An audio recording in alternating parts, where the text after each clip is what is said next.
નમસ્કાર વિદ્યાર્થીઓ, જ્ઞાનપથ શૈક્ષણિક સંકુલ ધોરણ 11 વિષય છે વાણિજ્ય.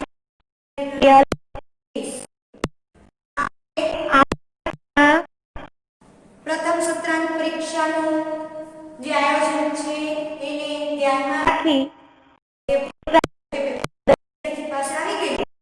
તમે લોકોએ પેપર સ્ટાઇલ જોઈ લીધી છે.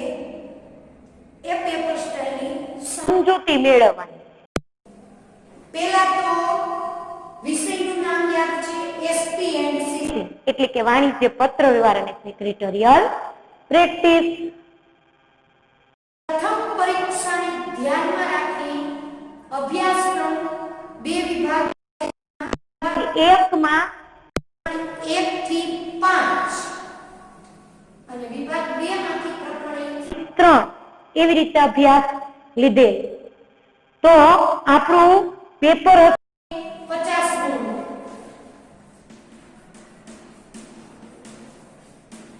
અને વિશેષ ભાર આપવાનો છે સ્વાધ્યાયના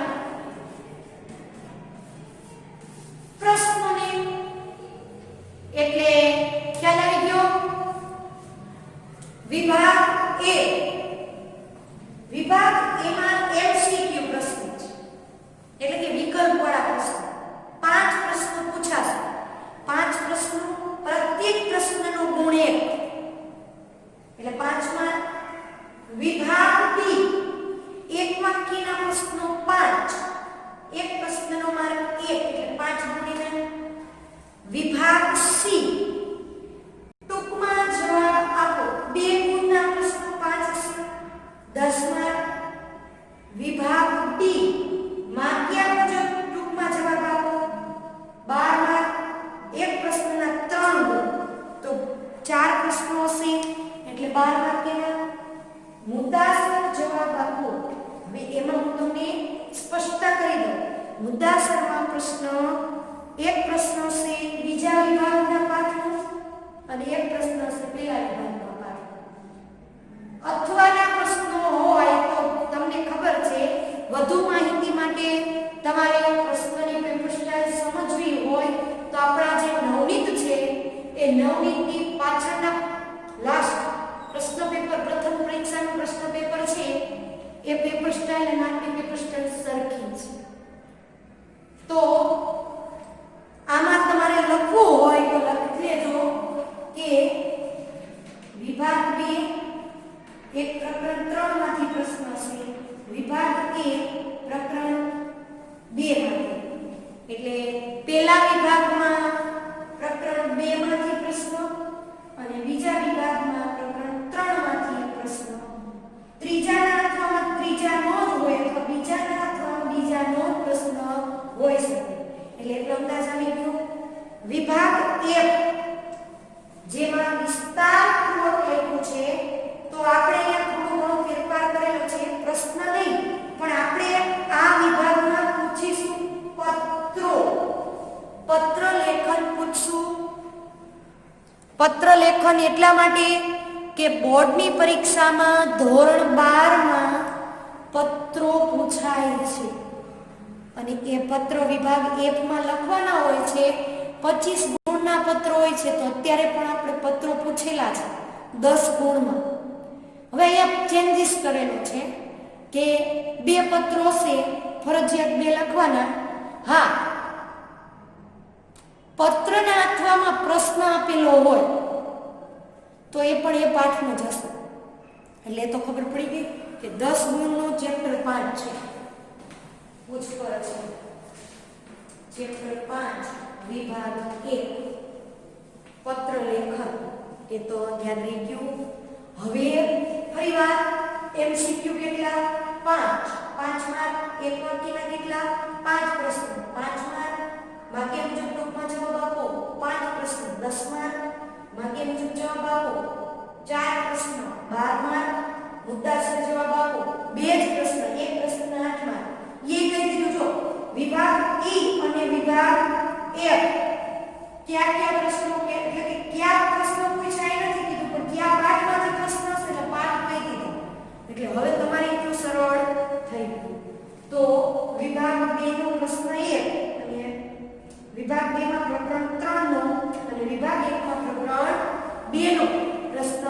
હશે. અને ત્યાર પછી વિભાગ 1 માં ખાસ સૂચના 5 ગુણમાં પત્ર પૂછાય છે. તો દરેક વિદ્યાર્થી પત્ર લેખનની શૈલી પાછું આજે આપણે રિપીટ કરવાનું છે. તો 5મું પાઠ 5મા પાઠનું નામ શું? તો પેપર સ્ટાઇલની સમજૂતી મેળવી લીધી. હવે આપણે વિભાગ 1 નું રિવિઝન તાજું કરી પત્ર લેખન. શું નામ છે? પૂછપરછના પત્રો, તેના પ્રત્યુત્તર. પૂછપરછ એટલે શું? તો આપણે ભણી ગયા છે. તો સ્વાધ્યાયના પત્રો તો ભણશું જ, ઉદાહરણમાં પણ આપણે પત્રો ભણેલા છે. તો પૂછપરછ એટલે શું? તો કે કોઈ એક વ્યક્તિ એક વસ્તુ બજારમાં લેવા જાય છે તો એના વિશે શું કરે છે? પૂછપરછ. જ્યારે અહીંયા તો વેપારી છે, વેપાર કેવી રીતે કરવો, તો વિશાળ જથ્થામાં વસ્તુ કેવી રીતના પોતાના દુકાનમાં, શોરૂમમાં ઉત્પાદન લઈને રાખવું, તો પૂછપરછના પત્રો. તો હંમેશા પત્ર લેખન તમારે લખવાનું થાય તો પેન્સિલ, સ્કેલ નો ઉપયોગ કરવો જરૂરી છે. આ તમારા ચોપડાનું પેજ છે, માની લો અહીંયા હાસ્યો છે, બરાબર? તો તમારે અહીંયા વિભાગ 1 ચાલુ કરતા હોય તો અહીંયા લખવું પડે વિભાગ 1. પ્રશ્નની સંખ્યા જેટલાનું હોય, ધારો કે 22મો પ્રશ્ન પૂછાય, પ્રશ્ન 22.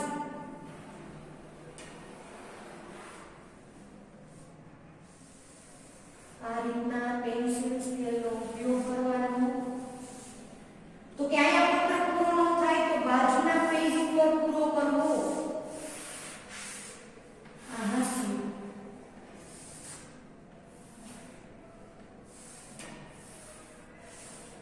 પત્ર બાજુના પેજ ઉપર પૂરો કરવો. અહીંયા શું આવશે? લખનારનું નામ, અહીંયા તેનું સરનામું. અહીંયા શું લખશું આપણે? તારીખ. તારીખની પદ્ધતિ યાદ છે વિદ્યાર્થીઓ? તો કે હા. અહીંયા તેનો ઈમેલ એડ્રેસ અને ફોન નંબર, જેથી પત્રનું સંતુલન જળવાઈ રહે. અહીંયા પત્ર મેળવનારનું નામ, સરનામું. બે વિષય સૂચક રેખા, પછી સંબોધન. ત્યાર પછી શું થાય? પત્રનો મુખ્ય ભાગ. કદાચ અહીંયા પેજ પૂરું થઈ ગયું આપણે લખતા તો બાકી રહી જાય તો પત્રનો મુખ્ય ભાગ અહીંયા પૂરો કરવો. પછી શુભેચ્છા દર્શક સમાપન સહી. આમ પત્ર લખાણ હોવું જોઈએ, જેથી પેપર જોનાર અને પેપરમાં લખાણ લખેલું હોય તો સારું અને સુવાચ્ય રહે. હવે એક વાત એ પણ જણાવી, પૂછપરછનો પત્ર હોય તો કોઈ વિડાણની જરૂરિયાત નથી. આપણે ચોથા ચેપ્ટરમાં 2 ભાગ ભણી ગયા, કાયમી ભાગ અને પ્રસંગોપાત્ર. એમાંથી પ્રત્યુત્તર હોય, વેપારી આ પત્ર મેળવે અને પછી પત્ર સાથે કાંઈ વિડાણમાં જોડે કેટલો, તો પ્રત્યુત્તરમાં તમારે લખવાનું વિડાણ. એટલે પ્રસંગોપાત ભાગનો કેટલો ઉપયોગ કર્યો આપણે? એક તો આ વિષય અને પ્રત્યુત્તરમાં વિડાણ. પ્રત્યુત્તર પૂછાય તો હવે વાત રહી પેપર જ્યારે આપણા હાથમાં આવે ત્યારે એમાં આપણે વિભાગ A B C D E F એ લખવાનું પૂછ્યા, પત્ર જોયું, પણ પ્રશ્ન એ થાય પત્ર લખનાર કોણ અને મેળવનાર કોણ